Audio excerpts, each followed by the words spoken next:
Hi, welcome to Yorkshire Business Focus. I'm Ian Strachan, and today I'm sat with Drew Turner from DNA Financial Solutions. Welcome, Drew. Thank you very much. Thank you for having me.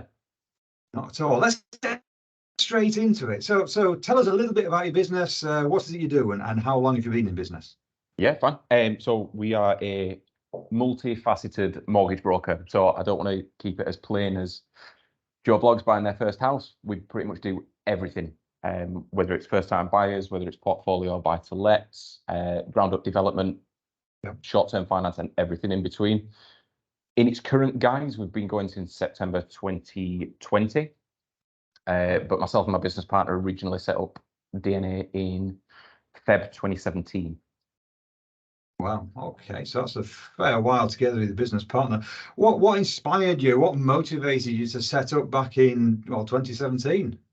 An inability to deal with authority is probably one thing.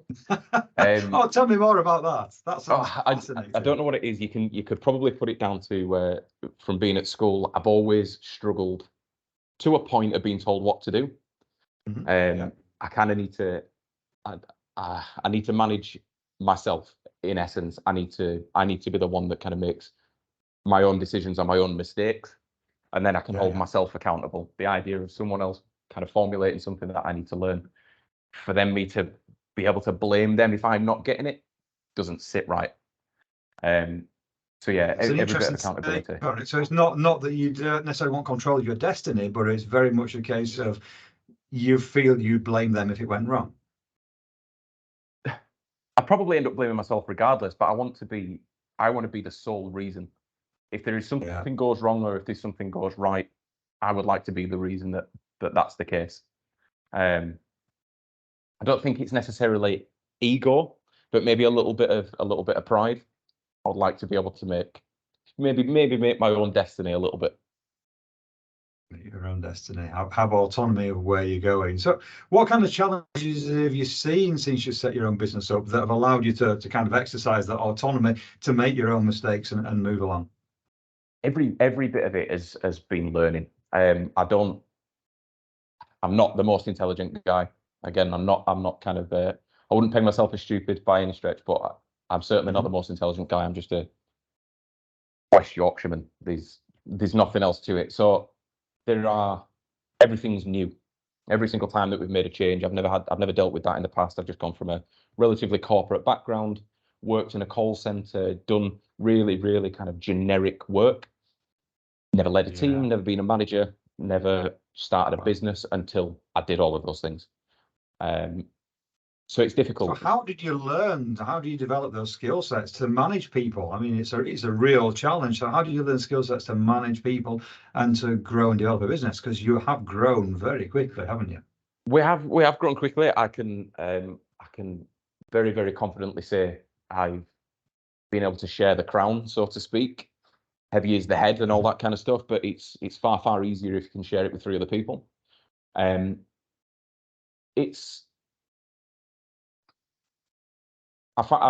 always find it difficult to learn something. I always have. Again, I don't know if it's a concentration thing. I don't know if there's maybe something that's been gone undiagnosed for 31 years. But there are certain ways that I learn better, and it's always by doing. So whether that is going out and just doing the job, I would never ask anyone to do anything that I can't do myself. So I think that probably plays into it. I wouldn't want someone managing someone that I haven't been able to manage in the past. I think there's certain elements that I've probably been able to blend a team a little bit around me as well. So you could boil that down to the recruitment process and everything like that. I'm the person that's kind of in those interviews. Don't get me wrong, I'm quite willing to take on anyone from any background, but there needs to be almost a bit of a mental connection between myself and that other person, whether it's their ambition, what they can bring to the table that maybe I'm not offering myself. Maybe they're just better than me, in certain instances. That keeps my boat afloat. So I'm very, very eager to learn, but I do feel like I learn by doing, whether it's making mistakes or or not. And that's it. I think we touched on this earlier, didn't we? That making mistakes and the spirit of failure. Tell me about how you cope with failure that you've come across as you've grown the business. Relatively well. I've grown up pretty self-critical. No other reason. I had an amazing upbringing. There is nothing kind of untoward. For whatever reason, I've always put myself kind of on the knife edge of either I've fallen and I'm relatively happy with myself, or I've fallen I'm not. But I am quite willing to blame myself for any kind of mistake and not put that onto anyone else. If someone else creates an issue where there's a complaint, well, that's on me. I should have done better. It's my name above the door. Therefore, I have to be the person that kind of that is held to account. I don't know what it is, but I've always been very, very self-critical. It's interesting that phrase of self-criticality. I'm quite interested that Mary Portas very famously once said that she goes home on a night and she worries, she sits at the kitchen table and worries that tomorrow she'll be found out as being a fraud for who she really is. Is it that kind of self-criticality, or is it a constant monitoring and constant process of innovation and growth for you? Where does it sit on that kind of scale? It is growing. I think it is growing. That's probably a really good way of putting it. But there is an element of probably imposter syndrome in that I'm not anything. I've not got a degree. I'm not the brightest spark. I just am what I am, and I'm quite willing to just run at something. But I don't know. We'll see what happens. I'm quite willing to take that risk. Brilliant. So as a bright spark, Drew, what are the great successes that you've had? What stands out from the last 3 years or the last 6 years of being in business that stands out to you as being great successes? Where have you really shown up? I'm here, which is pretty good. I went from being fired from a call center in Halifax, funnily enough. Never showed up on my record, thankfully. It went down as I left at the time, but I'm sure you know how that goes. And then I'm now manning a 30-person business. That in itself is just, I'm massively, massively proud of it. Again, I don't come from any kind of business stock. It just comes from sheer grit, determination, and effort. And that's that northern grittiness that I'm quite proud of. We've gone through some really tough times as well as a business. I mean, myself and my co-founding partner, Adam, basically we worked for a company in Manchester, and thought, sod it, let's wing it. Let's go and try and kind of do this ourselves. We'll sink or swim, and it will be what it will be. But we'll give it some leather whilst we try. Set out with $5,000 a piece, no client base, an abundance of naivety, and muddled on for 18 months. Struggled, but dealt with it. Whether it went from earning kind of 150 quid a month to just drinking water and not treating yourself to any kind of any cordial. But it's through that we've been able to develop, been able to make the mistakes, we've been able to kind of grow from the two of us into understanding our own pitfalls, our own weaknesses. Again, I find success in that. I'm far more, maybe not emotionally intelligent. I think I am emotionally intelligent, but I think my own personal growth and understanding my own mind has been an insane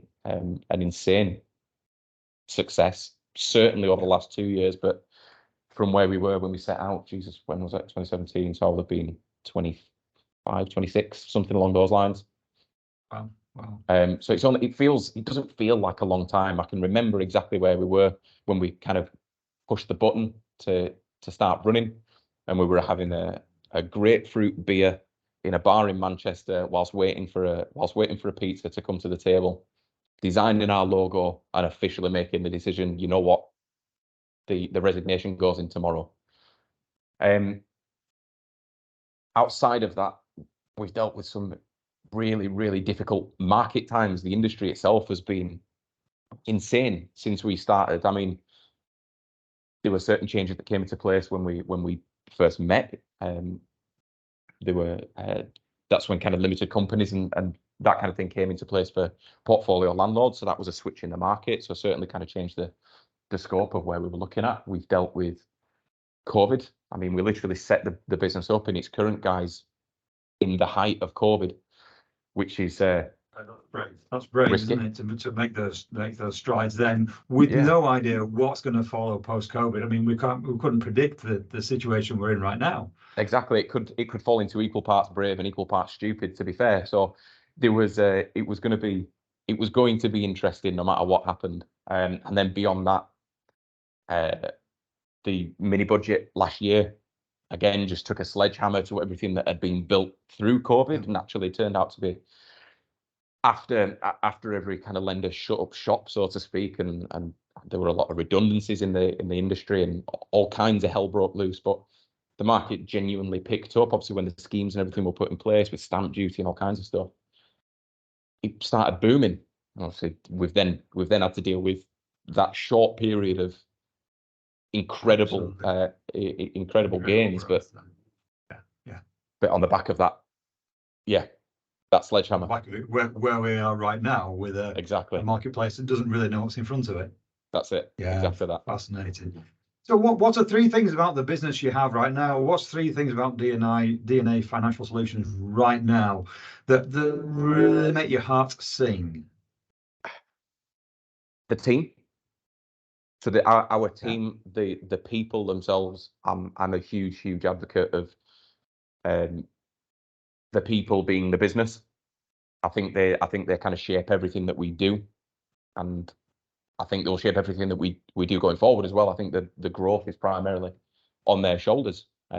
All I can do is try and steer a ship, so to speak, and I can rest quite heavily on them, knowing that they will do a phenomenal job.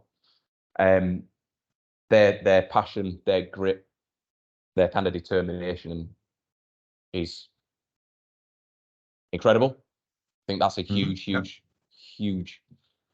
positive from our business. And then actually sticking with it. It's all very people oriented. I'm not going to take any kind of any credit for the success. I'll put it entirely down on their shoulders. But the support of each other at the same time. We've had some relative lulls in the culture, probably, and the energy within the company in the past, certainly kind of the summer last year. And as of right now, those guys out there would do anything for each other, which is incredible. To have a team that is able to do that and is able to act in that kind of fashion is incredible. I've never been part of a team like that, and I think that's probably been a big contributing factor to how I wanted this company to be. Mm-hmm. Okay, cool. And the business that you've built, I mean, what do you love most about running your own business? What do you love most about being a business owner? Again, the people. I like being the person to have a team and be able to kind of, I suppose, elevate people, get people up on pedestals, be the person to do what I can to, whether it be create a career for someone, with it to be bringing in. We've had apprentices and things like that in the past, and I really like that idea, starting someone off, seeing where they can get to. I find that genuinely fascinating.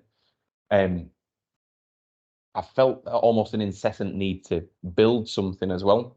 I've not come from any kind of academic or business background. Granddad was a driving instructor. Dad just worked as a sales rep for a period of time. Stepmom worked in a school. Nothing's been this huge, glorious headline that you would be able to kind of pin up. I want to do that. Funnily enough, I went on a school trip. In high school, and it was I was essentially given a little bit of favoritism because none of my family had been to university. So I thought, all right, let's get the first people in their family to go and see what university is really like, and kind of you do a few day trips and go figure out what university is and kind of how it's structured and so on and so forth. 3 or 4 years later, didn't go. And there's probably a little bit of guilt in there somewhere that I should have been that first person to go. and I'm not. It's interesting that they took you there. You looked at university and then went, nah. Yeah, well, I think I'm not academic. I'm really not academic. I struggled in college. I was far more interested in being the class clown through school. Yep. And it doesn't bode too well, to be honest. Funnily enough, people In don't the really like schoolroom, that. it certainly doesn't. Yeah, Yeah. absolutely. Yeah. So maybe part of that is part of its guilt. I can say my sister is officially the first turner to go to university. She just started last year. Brilliant. But I want my own thing. I want my own thing, and I want to be able to build something and look back, and whether it's incredibly successful or not, I can say I gave it a shot. And outside of that, it's probably that falling onto that academic side. I guess I want to be able to at least prove to myself that it's not all about academics, and you don't necessarily need a grade in order to be successful, whatever that success looks like.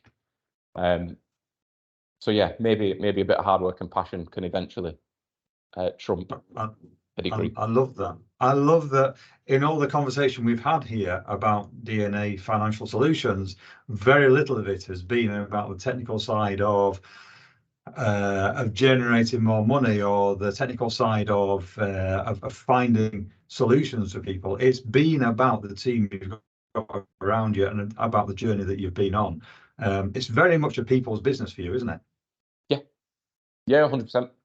Don't get me wrong. There has to be an element of financial success, and obviously when you dip in, and it's built on money. The world is built on money, and you can't do anything without it. But when it really boils down to it, you can either be greedy or successful.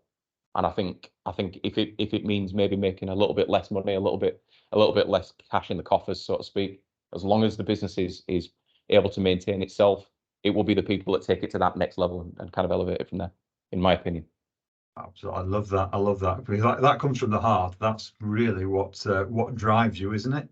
Yeah, absolutely. And if you're going back, so before you even made that school trip to the university, if you're looking back at that career now, what would you tell yourself? What would you tell the 10-year-old Drew?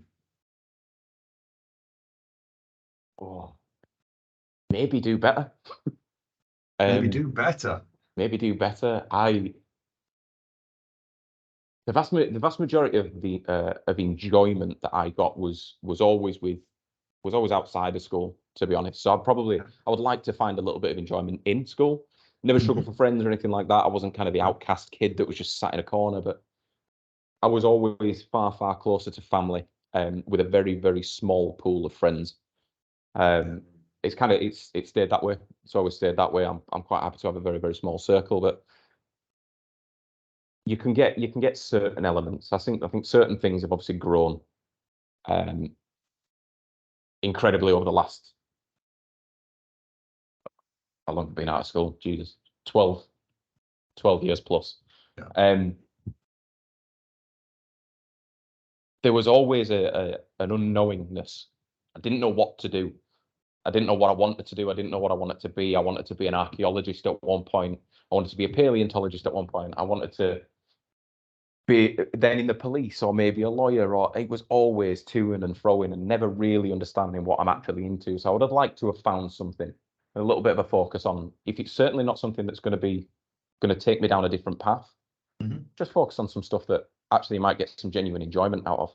That school's not everything, and you don't have to be incredible at science, and you don't have to be unbelievable at English. Actually, just go after something that you want to do, you enjoy doing. Nice. And you could probably find a hell of a lot more in that. And in the role you have now, have you found something you enjoy doing? Yeah, surprisingly. Again, it was never part of the plan. It was always, everything seems to have been relatively accidental. I worked in a warehouse, then I worked in a call center, and I needed to find a job very, very quickly before my dad found out that I'd no longer got a job. Then the mortgage review came in, which led me to getting my CMAP, which led me to then thinking, yeah, you know what, so that I'm going to chase a little bit of money. I'm going to go and be a broker instead of just kind of being single-tied in a building society. And all of these things have just been complete accidental changes. which has just led to being here. And is being here, being in the finance industry, or is being here having your own business and having autonomy over?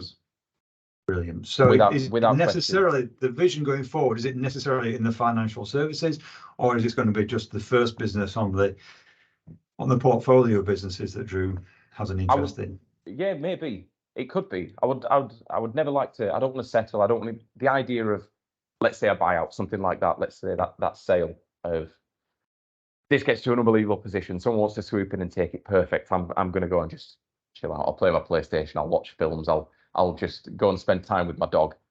That it doesn't quite sit right. So there might be some other passions that come into place, but it's about the business. It just so happens that it's in a financial industry. I am very, very self-critical, but I know I'm very good at my job. My day-to-day job, I can be a broker all day long, twice on Sundays. But it is the having the people, the intricacies of, well, where does the money come from? What do we need to do in order to grow? Where is there an element of things that we're lacking in? Do I need to supplement what I'm poor at, or do I actually need to go and be better? Do I need to go and do some training? All of these things, you would never get them if you come in and sit at a desk all day and you just do that day to day, that 9 to 5. That's fine. And some people enjoy that. They quite like that rigidity.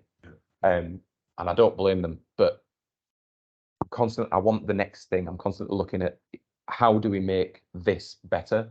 How do we make the individuals better? Is it me? Does it take me? Does it take one of the other board members? Does it take actually bringing someone in? Does it take external factors? Do I need to go and get some kind of directorship myself, I suppose, would be one way of putting it. Yeah. That self-critical voice that keeps coming through for you, is it somebody's voice in particular? Is it your own voice, or is it does it come from somewhere else in your life? It's my own voice. And does it drive you all the time? So that idea that, so I'm looking for a directorship, I'm looking to grow, do I need to learn something here? Yeah. Is that your own voice all the time in terms of, right, I need to grow, I need to keep on developing? 100%, 100%. I say I've never had that. I know some people, I guess, in like a sports background and things like that. I know a lot of people have kind of quite pushy family members and things like that, and almost that person on their shoulder. It's not necessarily their own voice. It's just that person on their shoulder kind of pushing them to the next thing and the next thing. I never had that. I never needed it. I didn't want it at the time. I had an unbelievable upbringing, and it was just very much left to, do what you want to do. If it makes you happy, do it. If it doesn't make you happy, don't. But every now and again, I think actually maybe it would be nice to have that person to just give me a little bit of a kick up the arse and do it. So, but because I've not necessarily had that, maybe that's why it's me. But I will be my own worst enemy, and my own kind of biggest critic. But yeah, I am the one that is forever in my ear, wanting to do better. My partner says to me all the time, she's very much my soundboard. For all kinds of stuff, whether it's problems or not. But her genuine concern for me is that kind of lack of ever being content, that forever looking forward. Maybe it is ambition. Maybe it's an unwillingness to just sit and appreciate kind of what's what. I don't know. But it's that incessant need to kind of push for the next thing, to keep building, to keep growing. It's a hunger. There's a hunger and there's an ambition deep inside. Yeah. Brilliant. Absolutely brilliant. I love that. And I think just as we wind up, I think it's just great points. This is about a people business. Although you're looking at your own self-development, what you've got is a people business, and most of the interview you've majored on the people in the business. And that's such a powerful message, isn't it? That business isn't necessarily about the numbers, and it isn't about massive wealth or riches. It's about the people operating that business. I think it's a great takeaway. Yeah, I would agree. I want it to be ingrained into our culture and our ethos as a company, that you put your shield up for the person next to you. You look after them, they look after you, and so on and so forth, until eventually you've got kind of the perfect circle that you can hunt the money all you like, and you can keep trying to sharpen the axe, but you will just consistently have either a high turnover in staff. You will have people that maybe they don't want to leave, but they'll be damn unhappy when they come into the office. I don't want that. I want hard work. I want grit. I want determination. But I also want people to actually enjoy coming into the office. And the minute that starts to waver, it becomes a really, really difficult place, a difficult thing to be involved in. We've seen it. We've very much seen it as a company, and we had it in the middle of last year. I took some time out. I needed some compassionate leave in the middle of summer last year, and when I came back, there was a real energy. It was quite grim, and it's never been anything that I wanted to have.